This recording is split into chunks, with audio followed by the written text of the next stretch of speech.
अच्छा लगता है कि कानपुर में आप लोगों से मिलने का मुझे बार बार मौका मिलता है। इधर पूरा देश चिंतित भी है और जो खबरें हम लोगों को आपके माध्यम से मिलती हैं उन खबरों से दुख भी बहुत होता है। कल ही रात में जो दिल्ली में घटना हुई उसके कारण तो अब आने लगे होंगे, लेकिन दिल्ली जैसी जगह राजधानी, और जब भारत सरकार ये बोलती हो कि हम विकसित भारत बनाना चाहते हैं, हम दुनिया में अर्थव्यवस्था तीसरे नंबर पर ले जाना चाहते हैं और जो हमारा इंफ्रास्ट्रक्चर है वो दुनिया के बराबर हमारा इंफ्रास्ट्रक्चर होगा, लेकिन जो घटनाएं हो रही हैं उससे पता लगता है कि भारतीय जनता पार्टी महाआयोजन की तैयारियां तो बहुत करती है। इनके जो कार्यक्रम हैं आयोजन के कार्यक्रमों में तैयारी तो बहुत करते हैं, प्रचार बहुत करते हैं, लेकिन वो चाहे राजनीतिक कार्यक्रम हो, सांस्कृतिक कार्यक्रम हो या कोई और इवेंट हो, उसमें पॉलिटिकल माइलेज लेने से चूकते नहीं हैं। और हम आप लोग ये बात जानते हैं, महसूस करते हैं कि भारतीय जनता पार्टी के जितने भी महाआयोजन होते हैं उनमें आयोजन से ज़्यादा अपने प्रचार पे खर्च करते हैं। अपनी इमेज कैसे चमका दें, आयोजन चाहे हो ना हो, उसकी व्यवस्था कितनी भी खराब हो जाए, लेकिन उन्हें पॉलिटिकल लाभ कैसे मिलेगा, उनकी पर्सनल जो इमेज है उसको कैसे और बढ़ाया जाए। और उसी का परिणाम ये है कि इतनी बड़ी घटनाएं घट रही हैं और आज भी घटनाएं हो रही हैं। इन्हें समय समय पर इमरजेंसी सर्विस बुलानी चाहिए। इमरजेंसी में जिन लोगों की मदद से चीज़ें अच्छी हो सकती हैं, उस फोर्स को, उन लोगों को बुलाना चाहिए। और अगर हम आप लोग केवल उनको सलाह दे दें तो वो अपना विरोध समझते हैं। अगर हम और आप लोग सुझाव दे दें उन्हें, कोई चाहे वो प्रेस के लोग हों या पॉलिटिकल लोग हों, अगर सुझाव दे दें तो उनको लगता है कि उनके खिलाफ कार्रवाई होनी चाहिए, उससे भी उन्हें बुरा लगता है। और इधर जो चीज़ें सामने आ रही हैं, अपने इतने ज्ञानी हैं ये लोग, भारतीय जनता पार्टी के लोग, कि किसी चीज़ को स्वीकार नहीं कर सकते हैं, अपने आप ही डिफाइन कर देते हैं चीज़ों को। 144 साल अपने आप डिफाइन कर दिया इन्होंने, और प्रचार ऐसा किया है कि लोग निकल पड़े। और हमारे मुख्यमंत्री जी तो कुछ और आगे थे, उन्होंने कहा कि हमने 100 करोड़ लोगों का इंतजाम किया है, 100 करोड़ लोगों की व्यवस्था की है। जब 100 करोड़ लोगों की व्यवस्था हो तो इतने लोगों की जान नहीं जा सकती। मेरे सूत्र और मेरी जानकारी में जो चीज़ें आई हैं, अभी तक 60 करोड़ से ज़्यादा लोग स्नान कर चुके हैं। ये सरकार आंकड़े कम इसलिए बता रही है क्योंकि कभी कोई एडमिनिस्ट्रेटिव और मैनेजमेंट की कोई अगर स्टडी करेगा तो इनकी पोल खुल जाएगी। इसलिए 60 करोड़ लोग तो, उससे हो सकता है ज़्यादा ही हों, स्नान कर चुके हैं, लेकिन सरकार जानबूझ करके आंकड़े कम बता रही है। अब तो इन्हें समय और बढ़ाना चाहिए, क्योंकि बहुत सारे बुजुर्ग लोग हैं जो अभी भी स्नान नहीं कर पाए, अभी भी वहाँ पहुँच नहीं पाए हैं। तो सब इंतज़ाम है ही इतना जब अच्छा, तो इन्हें समय भी बढ़ा देना चाहिए। और इस सरकार के मिसमैनेजमेंट में अगर किसी ने सलाह दे दी तो पुलिस को आगे कर देते हैं, एफआईआर दर्ज करा देते हैं।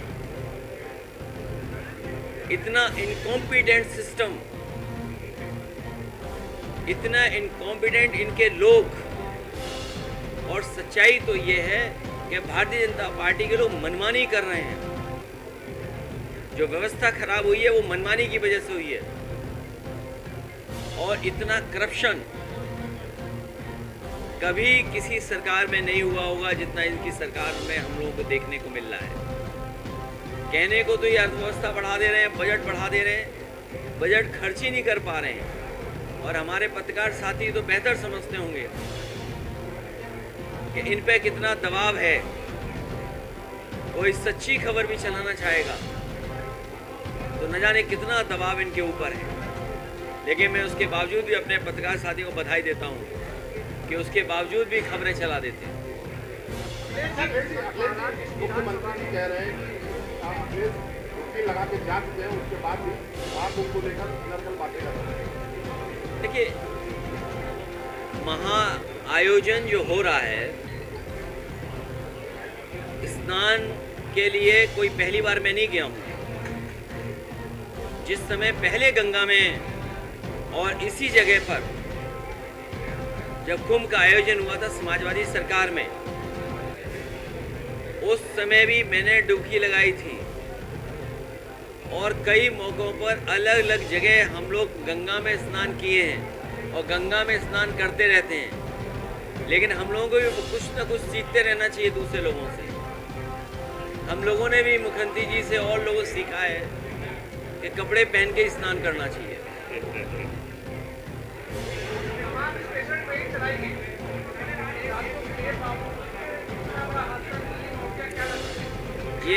ये अगर गणित किसी के पास ठीक हो, कैलकुलेशन ठीक हो, जब सरकार ये कह रही है कि हम 100 करोड़ का इंतजाम कर रहे हैं, अगर एक बस है तो बस में 60, 65, 70 लोग आ सकते हैं। हम ये मान लेते हैं कि क्योंकि ऐसे आयोजनों में लोग ज़्यादा लेकर भी चलते हैं तो एक बस में 100 लोग आते होंगे। इसी तरह ट्रेन की कैपेसिटी है, गाड़ियों की कैपेसिटी है। अगर आपने कुंभ जाते हुए गाड़ी देखी होगी तो सीटों से ज़्यादा लोग बैठ कर के जा रहे होंगे।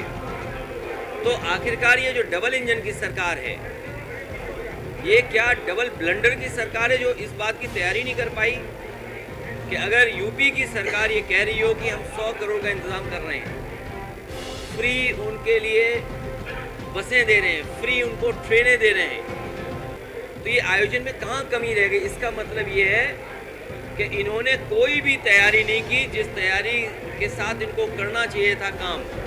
ये केवल अपना नाम प्रचार कर रहे थे। महा आयोजन में इन्हीं का नाम चले, किसी और का नाम न चले। इसीलिए मैंने कहा व्यवस्था से ज़्यादा ये अपने प्रचार में लगे हुए थे। और जब हर दिन गिनती बता दे रहे हैं कि आज इतने लोगों ने स्नान कर लिया, आज इतने लोगों ने पुण्य की डुबकी लगा दी, तो मरने वालों की संख्या क्यों नहीं बता पा रहे हैं? खो गए उनकी संख्या क्यों नहीं बता रहे हैं? आप गिनती तो 50 करोड़ की कर ले रहे हो, लेकिन जिनकी जान गई उनकी गिनती क्यों नहीं कर पा रहे हो? आप जो लोग खोए हुए हैं कम से कम उनकी जानकारी दे दो। जो लोग अपने परिवार के सदस्यों को ढूंढने आए उनकी जानकारी दे दो। इसीलिए हर जगह राजनीति की तरह नहीं सोचना चाहिए। एक परिवार के सदस्य होकर के परिवार वाले जैसी सोच रखनी चाहिए। आप हर जगह राजनीतिक रूप से नहीं देखिए, एक परिवार के सदस्य के रूप में परिवार को समझते हुए, किसी की माँ खो गई, किसी के भाई खो गया, किसी का और सदस्य खोया है, तो एज ए परिवार आपको व्यवहार करना चाहिए।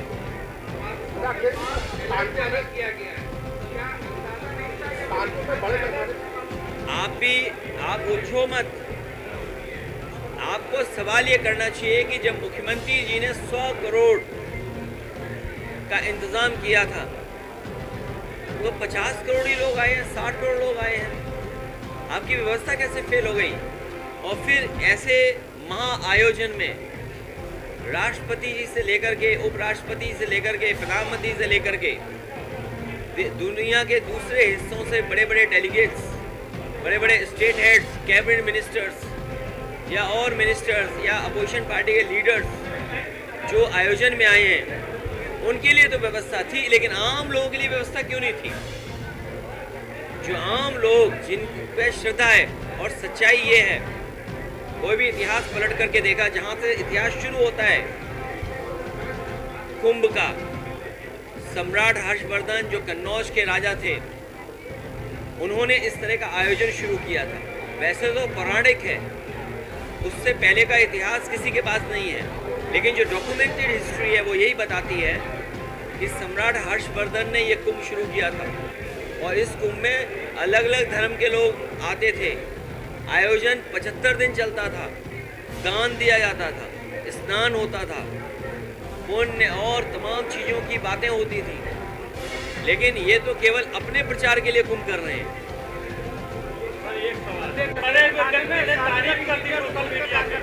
बाबा लोग कह रहे हैं कि वो कुंभ था, उसमें एक लोग भी लोग मरे नहीं, तो आज उनको धमकियां मिल रही है। आप क्या कहें? देखिए, इस महाआयोजन में अगर कोई घटना घट जाए तो हमारे पत्रकार साथियों पे दबाव बनाया जाता है।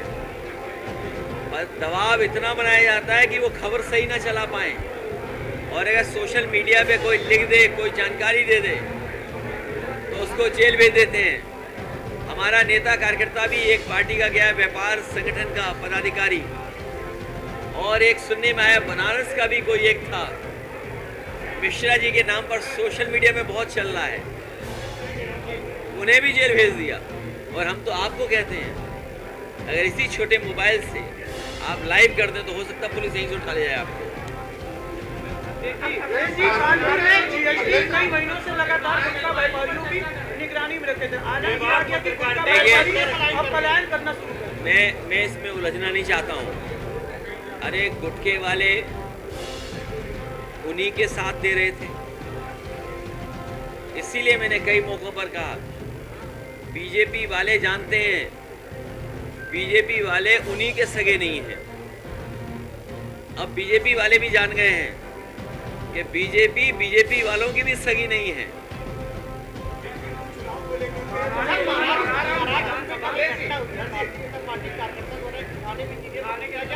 मैं आपसे कह रहा हूँ, ये जो दूसरों को कहते हैं कुछ कुछ बातें, इन भारतीय जनता पार्टी का व्यवहार थाने में पहली बार देखने को नहीं मिल रहा है कानपुर में।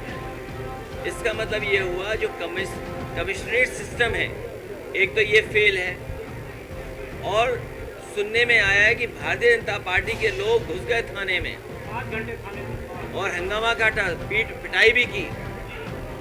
आप सावधान रहिए, मैंने पहली बार भी एक बार प्रेस की थी। हिटलर के ज़माने में ट्रूपर्स होते थे, ट्रूपर्स। हिटलर के अपने पॉलिटिकल पार्टी के कार्यकर्ता फोर्स की वर्दी पहन कर के काम करते थे, हंगामा करते थे। वो दिन दूर नहीं जब भारतीय जनता पार्टी के लोग थाने में वर्दी पहन करके बैठ जाएंगे। वो दिन दूर नहीं जब पुलिस का सब अधिकार छीन करके खुद वर्दी पहन करके थानों में बैठ जाएंगे।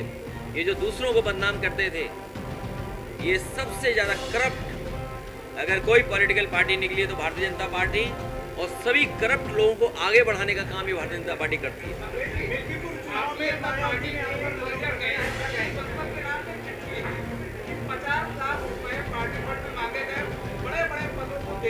इसमें देखिए, करप्शन का तो ये हाल है कि भारतीय जनता पार्टी लूट रही है, क्योंकि हम लोग तो कई बार बहुत दूर रहते हैं, बहुत सी चीज़ें हम लोगों को नहीं समझ में आती होंगी, लेकिन आप तो ज़मीन पर रहने वाले लोग हो। ये जो 50 लाख की खबर दे रहे हो, सुनने में आ रहा है इससे भी ज़्यादा पैसा लिया जाता है। ये तो 50 लाख पकड़े गए हैं। कई लोग हैं लखनऊ में जो पकड़े ही नहीं जा रहे हैं, उनके हाथ की सफाई ऐसी है कि पकड़ ही नहीं सकते आप उनको। आप खुद सोचिए, ये लोग तो वो हैं जो बजट साफ कर देते हैं। यहीं बगल में बुंदेलखंड बनाया एक्सप्रेसवे, प्रधानमंत्री के जाते ही बताओ बह गया था बुंदेलखंड कि नहीं बह गया था।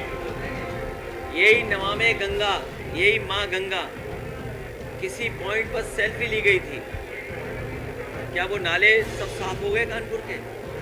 नाले नहीं साफ हुए होंगे, गंगा नहीं साफ हुई होगी, लेकिन जो बजट आया होगा गंगा के लिए वो साफ हो गया होगा। अखिलेश जी कल भारतीय जनता पार्टी की 420 नहीं चलेगी। एक मिल्कीपुर विधानसभा में जिस तरीके से इन्होंने तैयारी की, पहले तो 10 चुनाव इकट्ठे होने थे, एक चुनाव अलग कर लिया बेईमानी के लिए। और कानपुर वालों, आपने तो इन्हें जीतते हुए देखा है, कितना बेईमानी थी बताइए आप। पुलिस को वर्दी पहन के लगा दिया कि वोट देखेंगे आप। ये कहाँ का अधिकार है बताइए आप कि पुलिस वोट चेक करेगी, आपकी आईडी पुलिस नहीं चेक कर सकती है। लेकिन हम जनता का, कार्यकर्ताओं का और अपने नेताओं को बधाई देते हैं कि जिन्होंने कानपुर भी जीत लिया, करहल के लोगों ने भी जीत लिया। जो मिल्कीपुर अलग किया था, मिल्कीपुर अयोध्या की जीत का बदला नहीं हो सकता। ये भारतीय जनता पार्टी के लोग कह रहे हैं कि मिल्कीपुर अयोध्या का बदला ले लिया। मिल्कीपुर की जीत अयोध्या का बदला नहीं हो सकता। इन्होंने जात के आधार पर फैसला लिया। इन्होंने सबसे पहले बीएलओ, पीडीए हटा दिए। पीडीए परिवार का अगर एक भी बीएलओ रहा हो तो बता दो आप। एक भी बीएलओ नहीं था पीडीए परिवार का। उसके बाद जो सबसे जिम्मेदार अधिकारी होता है चुनाव के समय पर, प्रिसाइडिंग ऑफिसर, और इनके चुनाव में भी लिस्ट निकाल लेना प्रिसाइडिंग ऑफिसर्स की, कोई पीडीए परिवार का नहीं रहा होगा। और फिर थाने की पोस्टिंग, थाने एसओ, सीओ और अधिकारियों को पोस्ट करना, वो पीडीए परिवार के नहीं हैं। लेकिन पीडीए परिवार के लोग भी जागरूक हो गए। इस बार वो अपनी सरकार बनाने जा रहे हैं। ये बीजेपी के लोग एक विधानसभा में तो बेईमानी कर सकते हैं, लेकिन इन बीजेपी की 403 विधानसभा में 420 नहीं चलेगी। ये बीजेपी की जो 420 है, ये जनता देख रही है दूर से। इस 420 को जनता नहीं चलने देगी। ये जो विकास की गति थी, आपको मेट्रो में देना, बिजली का पनकी में नया प्लांट लगना, निवेली लिंगलाइट का पंप लगना, पावर प्लांट लगना, ये जो विकास की गति थी, भारतीय जनता पार्टी विकास के खिलाफ है। ये पार्टी अखिलेश जी कल केशव प्रसाद मौर्य ने बोला है कि अखिलेश यादव सत्ताधीश बनना चाहते 2027 में। माननीय मुलायम सिंह यादव जी के पूरे कुनबे में कोई 2047 तक नहीं पाएगा। इस पे आप क्या कहेंगे? कुछ है ही नहीं, जीरो जानते हो, जीरो।